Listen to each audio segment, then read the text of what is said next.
Whether you're a homesteader, a gardener, or you're just health conscious, which is a great thing to be, berries are by far one of the best superfood out there. And there's one berry that we're going to talk about today. So let's start at the very beginning. What is a black elderberry? Black elderberry is a native shrub to North America that's found over a vast part of the continent. It's an extremely hardy plant that can be found growing in a variety of conditions, typically near clearing or edge of forest where it does receive a fair bit of sun. Black elderberry is fairly fast growing and quite prolific. This plant tends to form multiple arching branches and does have a habit of suckering. Because this plant is so universally widespread and found in so many different areas, there's a pretty good chance that you can locate a stand or a few individuals that you could potentially harvest from or forage.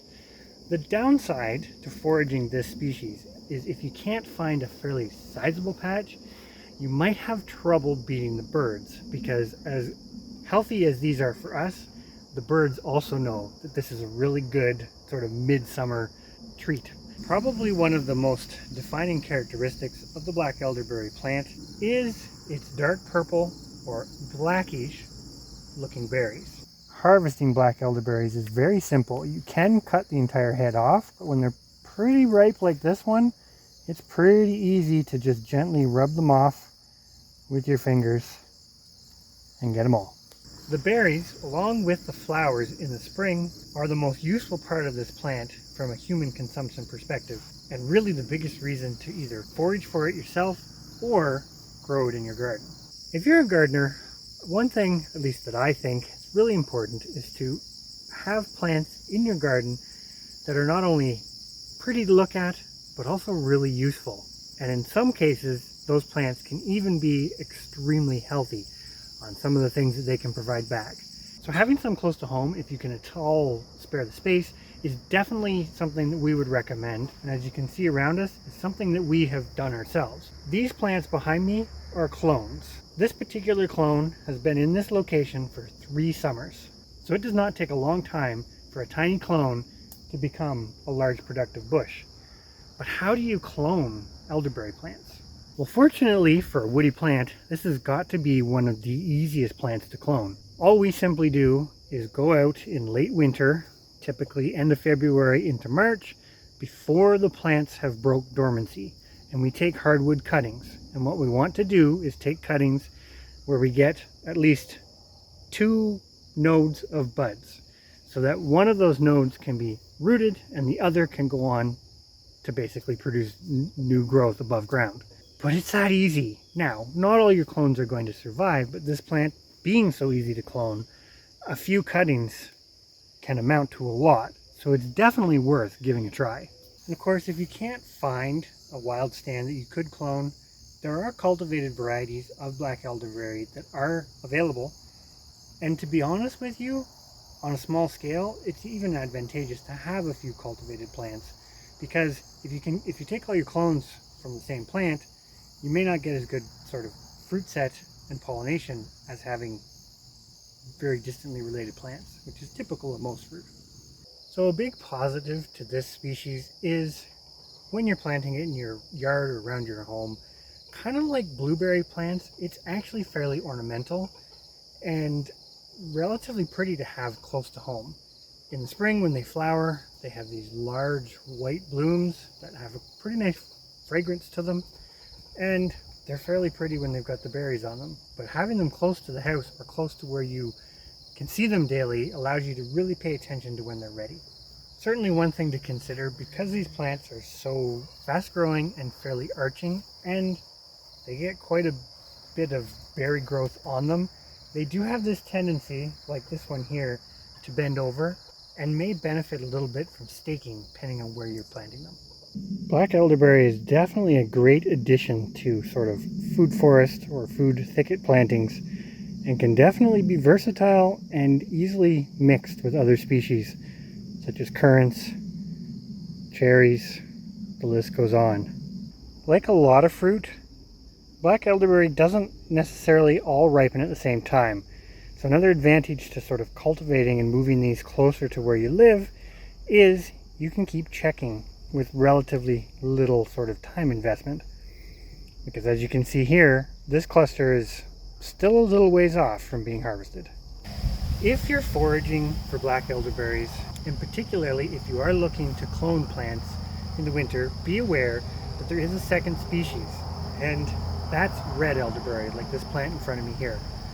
Both species are about the same height, have similar growth habits, and can often be found growing right next to one another. But there are some very key differences, especially in the wintertime when the foliage is missing, to tell the two apart. The principal difference, if you are going to collect berries, is red elderberry has red berries. The berries of red elderberry are typically ready or ripe a few weeks to even a month earlier than your black elderberries typically will be. So there's not a lot of confusion there if you know, given your area, when the black elderberry is expected to be ripe.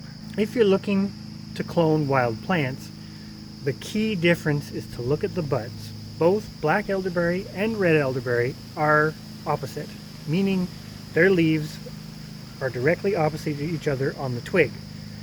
When you're looking at the bud, which will become the new growth the following spring, what you're looking for to identify red elderberry from its more desirable cousin is large buds that look very similar to Mickey Mouse ears.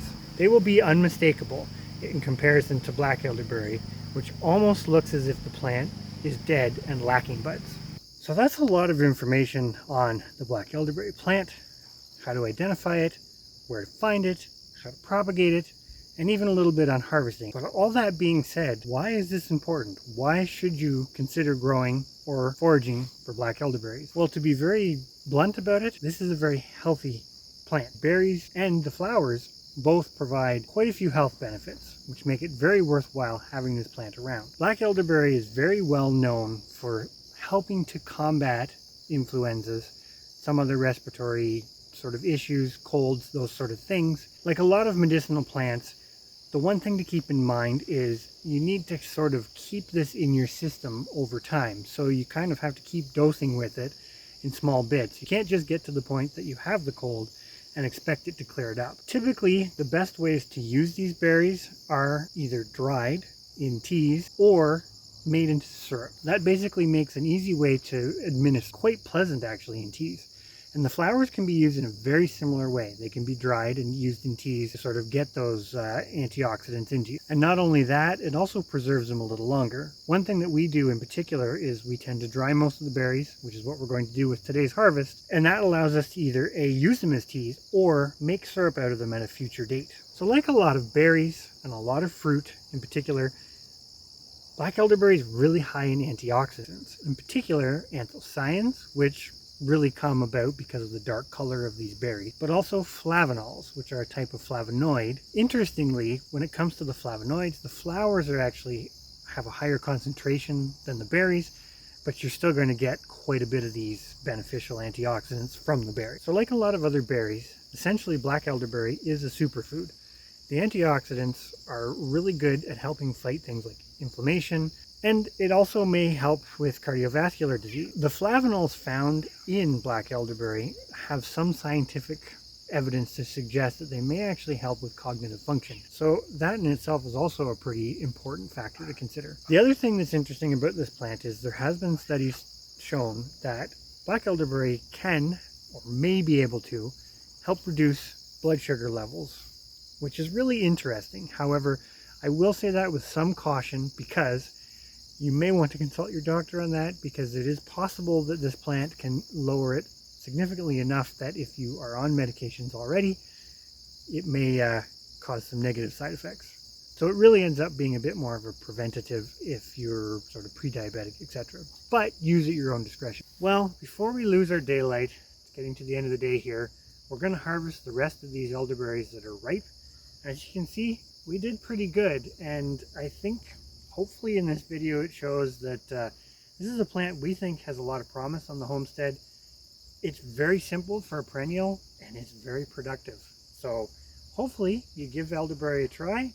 Definitely look into some of the health benefits yourself. Don't just take our word for it. So on that note, enjoy growing and harvesting your own black elderberries, because it is very worth it.